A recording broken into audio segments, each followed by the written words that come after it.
ഡോഗിനെയാണ് ഈ പെൺകുട്ടിയെക്കാളും ഈ ഹസ്ബൻഡിൻ്റെ അമ്മയ്ക്കും ഇഷ്ടം. അപ്പോൾ ഈ കുട്ടിക്ക് പട്ടിയെ ഇഷ്ടമേ ഇല്ല. അപ്പോൾ പട്ടിയെ ആ വീട്ടിൽ നിർത്താൻ പാടില്ല, പട്ടി അകത്ത് കയറും. അപ്പോൾ പട്ടി അകത്ത് കയറാൻ പാടില്ല, പട്ടി വേണ്ട എന്നുള്ളതാണ് ഈ കുട്ടിയുടെ താല്പര്യം. പക്ഷേ പട്ടിയെ വിട്ടിട്ട് ഭാര്യയെ സ്വീകരിക്കാൻ ആ പയ്യൻ്റെ അമ്മയോ തയ്യാറല്ല. ആ പട്ടിയുടെ പേരിൽ ഡൈവോഴ്സ് കേസ്, പട്ടിയെ ഉപേക്ഷിക്കില്ല എന്നുള്ളതായിരുന്നു പയ്യൻ്റെ തീരുമാനം. അത് ഡൈവോഴ്സായി.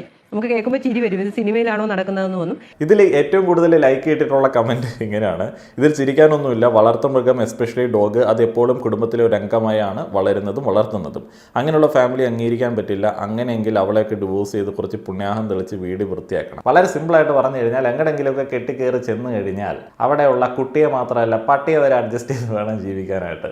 അഡ്ജസ്റ്റ്മെൻ്റ് ആണ് ഇവിടെ ഇവർ വിൽക്കാനായിട്ട് ശ്രമിക്കുന്നത്. അത് സിമ്പിളായിട്ട് പറഞ്ഞു കഴിഞ്ഞാൽ, പട്ടി വേണ്ടവൻ പട്ടി എടുക്കട്ടെ, കുട്ടിയെ വേണ്ടാത്തവൻ കുട്ടിയെ പറഞ്ഞു വിടട്ടെ, ഡിവോഴ്സ് നടക്കട്ടെ. ഇതിനകത്ത് ചില ആളുകൾ പറയുന്നുണ്ട് വിവാഹത്തിന് മുൻപ് സംസാരിക്കേണ്ടതായിരുന്നു.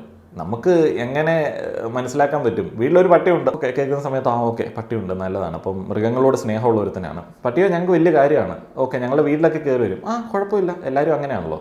എന്നാൽ പട്ടിയാണ് എല്ലാം എന്നുള്ളതിനെ കുറിച്ചിട്ട് നമുക്ക് എങ്ങനെ ഊഹിക്കാനായിട്ട് പറ്റും? എങ്ങനെ മനസ്സിലാക്കി എടുക്കാൻ പറ്റും? ഇതൊരു അനുഭവമായിട്ട് എടുത്ത് ഇനിയും ആളുകൾ വിവാഹം കഴിക്കുന്ന സമയത്ത് അതൊക്കെ ഒന്ന് ചോദിക്കാം കേട്ടോ.